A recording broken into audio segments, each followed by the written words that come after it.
Good morning, everyone, and thank you for joining. I want to walk you through where Korea sits going into the week of June 29th. I'll be direct with you up front. We are in a crisis volatility regime. That is not a headline I use lightly. It is a classification, and it changes how we size everything that follows. Last week, the KOSPI tripped a circuit breaker, rebounded hard, then gave it back. So before we talk levels and names, understand the lens. Wide bands, two-sided risk, and a market that is being moved by flows and a calendar, not by fundamentals. Let me take you through it. Here's the bottom line, and then we'll earn it over the next 8 slides. KOSPI closed at 8,411, down 7% on the week. KOSDAQ closed 851, down nearly 12%. The small cap complex took the real damage. Our base case for the week ahead carries 38%, a wide, range-bound, two-sided week. And the single event that matters is Thursday's U.S. jobs print, released a day early. Our stance is defensive and selective. We're carrying cash at 45 to 55%, raising it a notch into the jobs number, and we are only adding on strength, not catching knives. Where we do add, it's into the large caps that the National Pension Service is being forced to sell even as their earnings revisions climb. That's the whole brief. Now, let me show you the evidence. This chart tells the story better than I can. Tuesday, the index fell 9.99% and triggered a circuit breaker.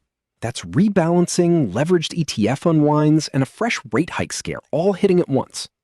Then a 2-day rebound, +3, +5, reclaimed 8,930, and Friday handed back nearly 6%. So we round-tripped the entire week. Now, the point I really want global investors to take away here is on the right. This was a local event. The S&P was flat. This was made in Korea. Index concentration in Samsung and Hynix, the pension fund selling, an unrealized gains tax headline, and the failed MSCI developed market upgrade. That matters for positioning, because it means the recovery doesn't wait on Wall Street. It waits on our catalysts clearing. Don't treat the two indices as one market this week. KOSPI's weekly trend is intact. We're still above a rising 20-week average, momentum is cooling from overbought, and I'd characterize this as a high-level shakeout inside an uptrend. KOSDAQ is a different animal. It's broken trend, it's 31% off its high, and it's defending its heaviest volume shelf at 840 to 880. The read is simple. Favor large caps, avoid small cap and growth beta. On volatility, we're calling this crisis, and we have 3 independent triggers. A circuit breaker fired, a weekly move past 7%, and implied vol at extremes. Practically, that means our scenario bands run 3 times normal width. The base case is capped at 40%, and the crash row stays on the board every single week until this clears. This is the chart I'd ask you to remember. Foreigners sold roughly 14 trillion won this week. Institutions, another 11. Retail bought 25. That is an extreme divergence. Domestic retail is now the marginal buyer, absorbing foreign and institutional distribution into the exact names that just got hit hardest. 2 things keep me cautious. 1, foreign selling has not exhausted. Friday actually re-accelerated to over 4 trillion against the hope that the rebalancing was done. 2, the crowd is piled into Samsung and Hynix. Search interest in those two is about 30% of the board. So here is your tell, and I watch it every morning. The first session where foreign net selling drops below about 1 trillion won is your signal a floor is forming. Until then, respect the divergence. Here's how we're weighting the week. Base case, 38%. Selling lingers, we grind in an 8,100 to 8,700 box. Bull, 22%. Foreign selling fades. The jobs print is benign, semis catch a bid, and we test 9,000. Bear, 25%. The selling inertia persists. 8,080 breaks, and we work toward the 20-week average at 7,500. And crash, 15%. Forced liquidation meets a jobs shock, meets another semis dump, and we're talking 7,200s. Now, I owe you a note of humility in the corner there. Last week, our daily model underpriced the downside tail, twice on circuit breaker class moves. So we've widened the bands and the crash row carries standing weight. When a model misses the tail, you don't shrink the tail, you respect it. The calendar first. Monday and Tuesday are quiet on the macro, but we digest a 5% drop in the Philly Semis index, so expect gap down risk at the open. And Tuesday is the half-year-end rebalancing tail. The pivot is Thursday, the U.S. June payrolls, released early ahead of the holiday, landing the same day Korea restricts retail futures on the Value Up Index.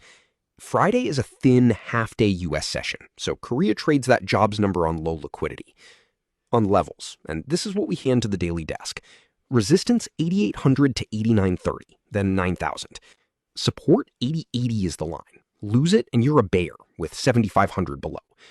And keep two dates on the radar beyond the week. The Hynix ADR listing on the 9th and 10th, which is a dilution overhang, and the Bank of Korea on the 16th, where hike fears are building. So how do we position? Overweight financials and holding companies, that's where the pension fund is buying, plus governance reform value, nuclear and power, and shipbuilding and defense. Neutral on the large cap semis. Structurally, I love them, but they're flow crowded right now, so we scale in only on dips. Underweight the single stock leveraged ETFs. That's where the regulatory and volatility risk lives, plus KOSDAQ growth and biotech. On the ideas table, this is our highest conviction setup, the forced seller alpha. The pension fund is dumping Hynix, Samsung Electromechaniques, and Samsung Electronics, names with rising, not falling earnings. Entries, stops, and targets are on the table.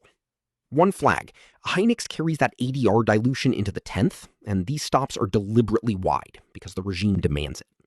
Let's talk discipline, because in a regime like this, risk management is the strategy. Target cash, 45 to 55%. Raise it a notch ahead of Thursday's jobs print, and carry a partial KOSDAQ hedge while the crash tail is live. The playbook is conditional. If 80/80 holds, we range trade the box and add the forced seller names on strength only. If 80/80 breaks, we step aside. Next shelf, 7,800, then 7,500, and we do not average down. Into the print, carry less risk Wednesday and Thursday, and let the number land before you add. And the discipline line I'd underline, the stops are wide by design, so you size the position down, not the stop in. Retail is the marginal buyer. Respect that divergence. Let me leave you with the one sentence. Crisis regime. Buy strength, not weakness. The KOSPI uptrend is intact, but 80,080 is the line that matters.